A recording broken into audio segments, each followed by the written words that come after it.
said, SubhanAllah, my father, again, when he passed away, something strange happened. Before that, when he was sick at home, and then he got serious in his health and his situation, they called the ambulance. So while the ambulance is coming and they are carrying him and putting him in the ambulance, so he called his son and he said, see, I request you one thing and you have to do it whatsoever.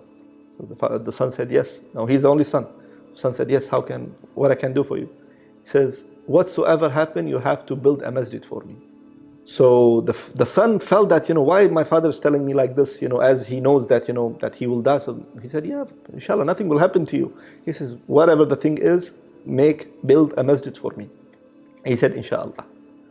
Now they took him to the hospital.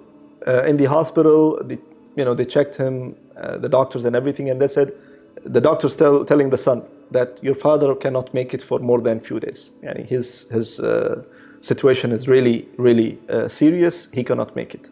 So he requested the hospital and he took him to the private room, the separate room, not the general ward.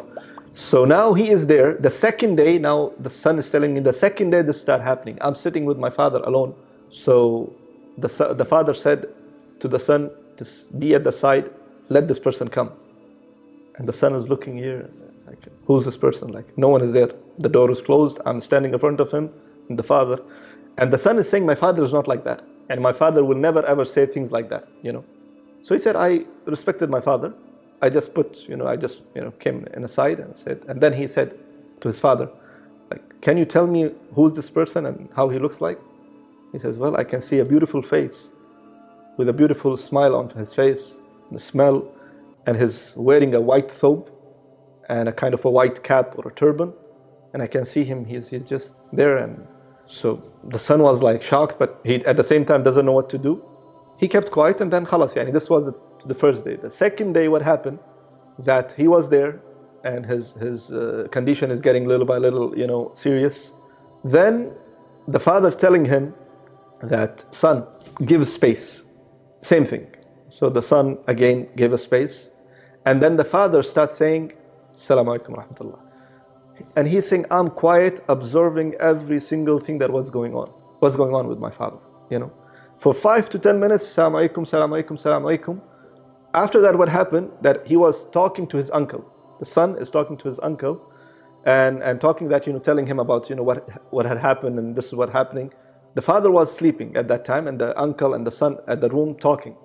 So the uncle is saying that your father never ever in his life he gave tough time to anyone, and he used to make dua that, Ya Allah, don't put me in a condition or in a position that I would need help from other people and they're coming and helping me and putting me in a different or I put them in a difficult condition. Ya Allah, never ever let it happen.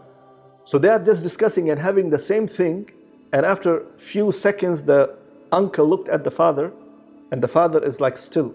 He went close to him. He is touching him. He is looking at the monitor. He realized that the father passed away without even making a big scene or a big deal or making everyone panic. Subhanallah. Now, beside that, even his condition was critical and he passed away.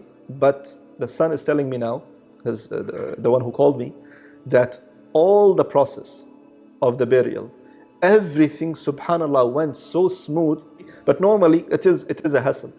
So the son saying that, subhanallah, everything, all the process done so quickly that you cannot even imagine, subhanallah. Then I asked him the question, I said, now you tell me about your father, what he used to do in his life, like what was his routine? So he said, wallahi, nothing. My father was completely isolated from the world.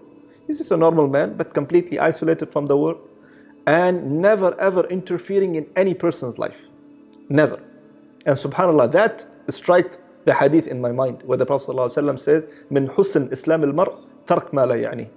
The best of the Islam of a person when he never ever gets into the other matters. If it's not your matter, don't get into it.